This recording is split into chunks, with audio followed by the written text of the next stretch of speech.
তো গাইস, আজকে ছিল শ্রাবণ মাসের দ্বিতীয় সোমবার। তো আমি ভেবেছিলাম প্রথম সোমবারেই পুজো করতে যাওয়ার মানে পুজো করব, তখন ভিডিও করব। বাট মন্দিরে এত ভিড় ছিল যে ভিডিও করার মানে টাইম পাইনি, মানে ছবি তোলারও টাইম পাইনি। জাস্ট পুজো দিয়েছি আর চলে এসেছি।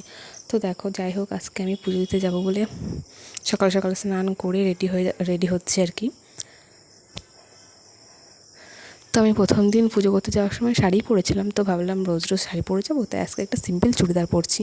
তো যাই হোক, চুড়িদার পরে যেহেতু আমি এখন এখান থেকে হেঁটে হেঁটে যাবো, এখান থেকে হেঁটে হেঁটে আবার দিদিবাড়ি যাবো, দিদিবাড়ি থেকে তারপরে যাবো পুজো করতে।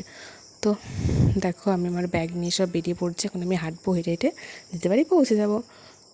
যেহেতু আমার দিদিবাড়ি খুবই কাছে, তো আমি তাড়াতাড়ি চলে এসেছি আমার দিদিবাড়িতে। এসে আমার মামা আমার কোলে উঠে পড়লো।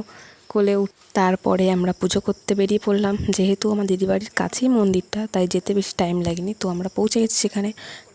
তো মন্দিরে ঘন্টা ছিল, তো আমার মাম্মাম বলছিল ঘন্টা বাজাবে, তাই ও তো ঠাঁই পাবে না, তাই আমি একটু ওকে কোলে নিয়ে ঘন্টা বাজাচ্ছি। তো দেখো, ঘন্টা বাজাচ্ছে আর কি মজা পাচ্ছে। সে বাচ্চা মানুষ, তো সব কিছু মানে একটু কিছু করলেই খুশি হয়ে যায়। তো দেখো, এবার আমি পুজো শুরু করব। তাই আমি আমার দিদিকে শুনে নিলাম যে আগে জল ঢেলে তারপরে পুজো করবো না। তাই আমার দিদি বললো কর।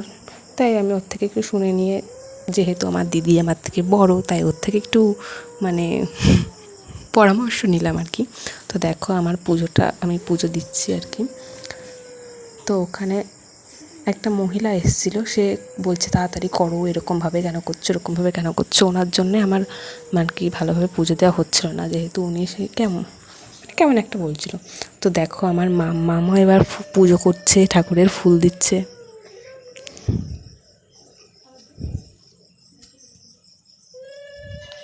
ওই দেখো কি সুন্দর পুজো করছে, সব থেকে ভালো পুজো ওই করছে।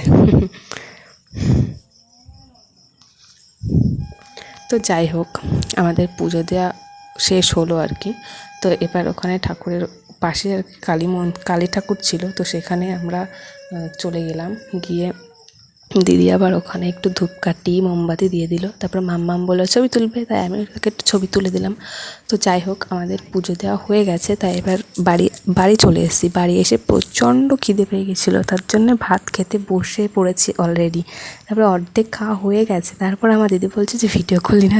তো আমি ভিডিও করছি। তো দেখো, আজকে যেহেতু পুজো করলাম, তাই নিরামিষ রান্না হয়েছে। তো যাই হোক, ভিডিওটা ভালো হলে লাইক কমেন্ট শেয়ার করে দিও। টাটা।